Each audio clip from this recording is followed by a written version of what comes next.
là tout d'abord le tableau du géographe nubien et sa mer des ténèbres.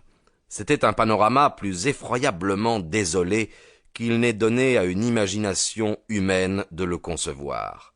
À droite et à gauche, aussi loin que l'œil pouvait atteindre, s'allongeaient comme les remparts du monde, les lignes d'une falaise horriblement noire et surplombante, dont le caractère sombre était puissamment renforcé par le ressac qui montait jusque sur sa crête blanche et lugubre, hurlant et mugissant éternellement.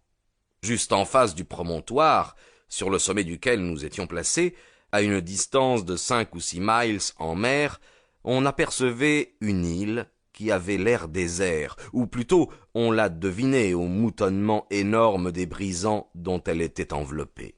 À 2 miles environ, plus près de la terre, se dressait un autre îlot plus petit, horriblement pierreux et stérile, et entouré de groupes interrompus de roches noires. L'aspect de l'océan, dans l'étendue comprise entre le rivage et l'île la plus éloignée, avait quelque chose d'extraordinaire.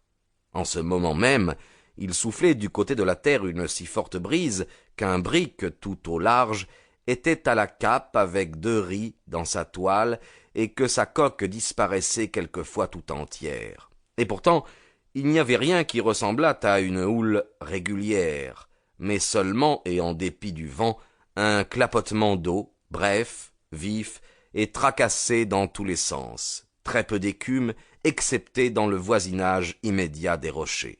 « L'île que vous voyez là-bas, reprit le vieil homme, est appelée par les Norvégiens Vurg. Celle qui est à moitié chemin est Moskoe. Celle qui est à 1 mile au nord est Ambaren. Là-bas sont Islesen, Osholm, Kajldelm, Suarven et Bukholm.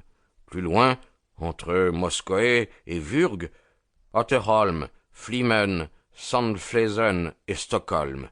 Tels sont les vrais noms de ces endroits. Mais pourquoi ai-je jugé nécessaire de vous les nommer? Je n'en sais rien. Je n'y puis rien comprendre, pas plus que vous. Entendez-vous quelque chose? Voyez-vous quelque changement sur l'eau?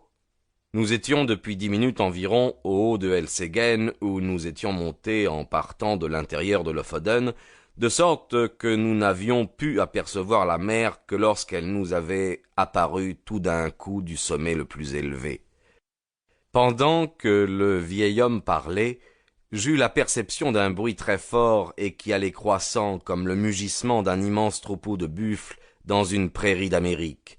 Et au moment même, je vis ce que les marins appellent le caractère clapoteux de la mer se changer rapidement en un courant qui se faisait vers l'est. Pendant que je regardais, ce courant prit une prodigieuse rapidité. Chaque instant ajoutait à sa vitesse, à son impétuosité déréglée.